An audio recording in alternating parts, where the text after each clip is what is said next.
স্বামী আর স্ত্রী, এই সম্পর্কটাকে আল্লাহ তাআলা কোরআনে পোশাকের সাথে তুলনা করেছেন। কিসের সাথে? পোশাক। আরবিতে বলে লিবাস। আরবিতে কি বলে?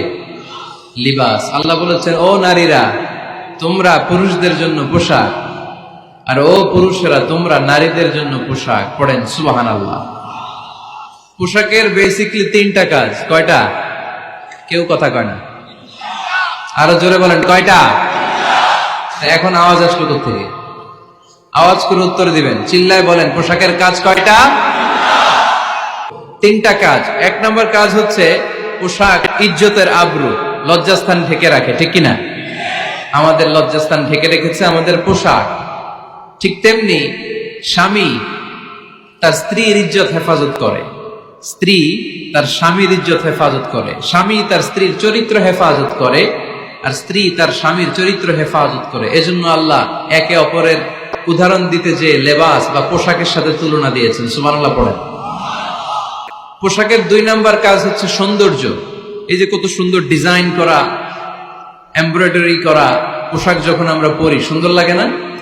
তেমনি পুরুষের চোখে নারী সুন্দর, নারীর চোখে পুরুষ সুন্দর, স্বামীর চোখে স্ত্রী সুন্দর, স্ত্রীর চোখে স্বামী সুন্দর। সুবহানাল্লাহ পড়েন। পোশাকের তিন নাম্বার কাজ হচ্ছে কমফোর্ট, আরাম দেয়া, প্রশান্তি দেয়া। শীতকালে এই যে আমরা ব্লেজার পরেছি, জ্যাকেট পরেছি, অনেকে চাদর গায়ে দিয়েছেন, কেউ মাথায় রুমাল দিয়েছেন, কেউ গলায় মাফলার দিয়েছেন, একটা উষ্ণ উষ্ণ আরাম আছে না নাই? আবার গরমের কালে পাতলা সুতি কটনের কাপড় পরলে একটা আরাম আছে না নাই? তাহলে পোশাক পরলে যেমনি আমাদের দেহ প্রশান্ত হয়, আরাম পাওয়া যায়, তেমনি স্বামী স্ত্রী পেলে সে আরাম পায়, তার হৃদয়টা প্রশান্ত করে দেয় কে? আবার স্ত্রী স্বামীর সঙ্গ পেলে তার মধ্যে প্রশান্তি এনে দেয় কে? এজন্য রব্বুল আলামিন বলেন, হুন্না লিবাসুল লাকুম ওয়া আনতুম লিবাসুল লাহুন্না।